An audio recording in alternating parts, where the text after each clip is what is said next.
Welcome to a video from thisLifestyle.com. This is a multi-poly tutorial, but this applies to any multi-layer synths, because this is a video looking at multi-layering synth sounds. Like you just heard there, we've got 4 layers on that one. I've been looking at some of the techniques for doing those multi-layers. So whereas I'm demonstrating this here on the multi-poly, it applies to other synths that've got multiple layers. Modwave's got 2 layers. You've got 4 layers on the Wavestate, and in Karma there you can have multiple layers on those synths. When you come to layering synths, what you're thinking about is not just stacking them up with the same sounds that are just going to overwhelm you. You want to think about getting some subtleties on there, some movement and some different kind of sounds. The one I gave you an example here at the beginning, I'm going to strip that back, and now here on the multipoly I've got 4 layers, and so what I did on this one, I just picked up a quiet sound, which is quite a subtle sound. It's got nice high elements on it. So I thought, well, if I'm going to be layering that with something, what would you layer that with? Well, you could go for a different shape envelope. So if you could go for, that's a slow attack and slow release, so maybe you want to combine that with a percussive type sound, or you could go with a sonically different sound, and what I just did on this one was combine that with some low strings. So when you put the two together, they work together quite well because they're operating different areas of the spectrum. You've got the lower strings and the higher choir. Probably what wouldn't work too well is if I layered in 2 similar sounds. Maybe, so let me show you, I've got a string sound there. Maybe on this layer here, I browse for a string sound, one of my own string sounds. Let's go with the DV8000 ones. I don't know how well this is going to work. Let's give it a try. Actually, that's not too bad because one's low and this is the higher strings.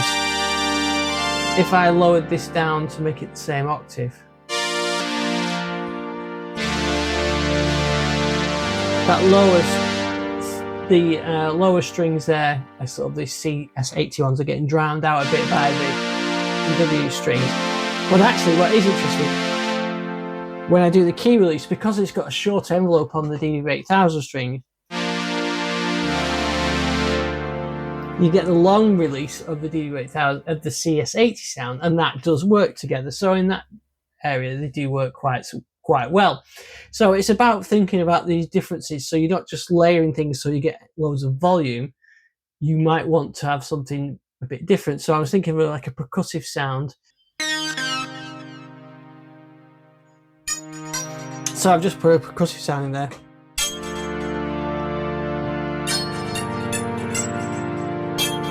That's probably a bit too sharp, but actually it layers quite well because they're not interrupting each other. The PPG sound has gone before the other envelope has kicked in. And if you think of something like a Roland D50 type sound, where you had an initial sharp attack which was sample and then a longer release of sort of traditional analog synthesis, you could go something like that. Now with no samples here on the multipoly, if I was using the Modwave, I could use like a short piano sample as attack and then go into something else. But let's find another sort of. There's a brass one, and I think if I lower it down as well.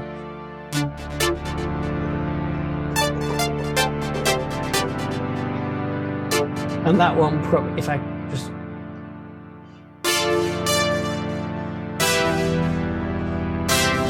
And the strings are getting a bit muddied there, so maybe I would bring that up an octave, and there we go.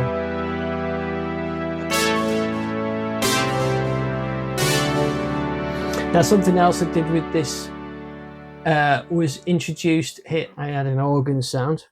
You can't really hear it too much, can you? But it's, at first you hear the string, but it's there and it has a nice warmth to it. So that is something you can do. Or the other thing, like I did, is have some percussive sort of element. I've got quite a lot of drum type sequences on here, and I do this quite a lot, is have some percussive element.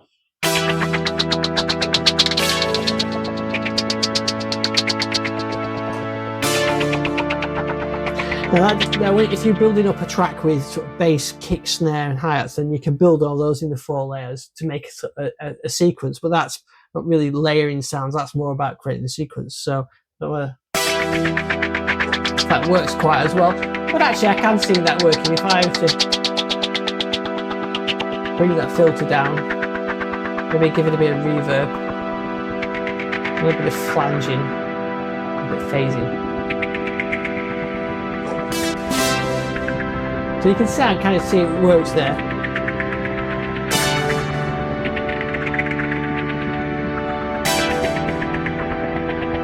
And that's worked because what I've done is I've put it in the background, put the extra reverb, and the phaser is actually push that percussive sound into the background so it sits nicely with these. I think it would also benefit being mono mode as well, so you don't hear it too many.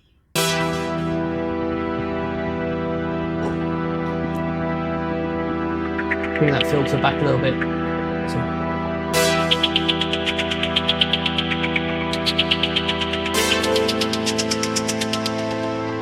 So that's layered that quite nicely. So that's basically the way I would think about layering the sound. So you could, if you've got something like a Modwave, you could layer an FM type sound and a sample, or an analog sound and a sample, and an analog sound and an FM. So you think about layering those up. So things that are different, layering those together.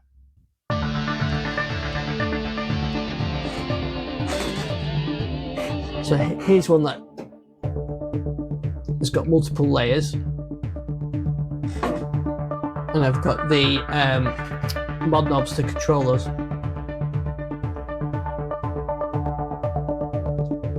Then I could layer that with the pad. But I also brought some guitar in there as well.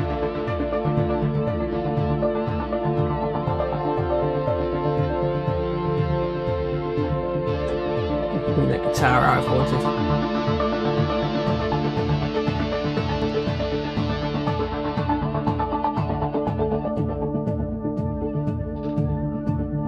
So that's a different kind of layer. That's where we've got completely different sounds. So I'm using the distortion guitar, the kick, some strings, and the sequence as well, or the ARP sound as well, to create that layer.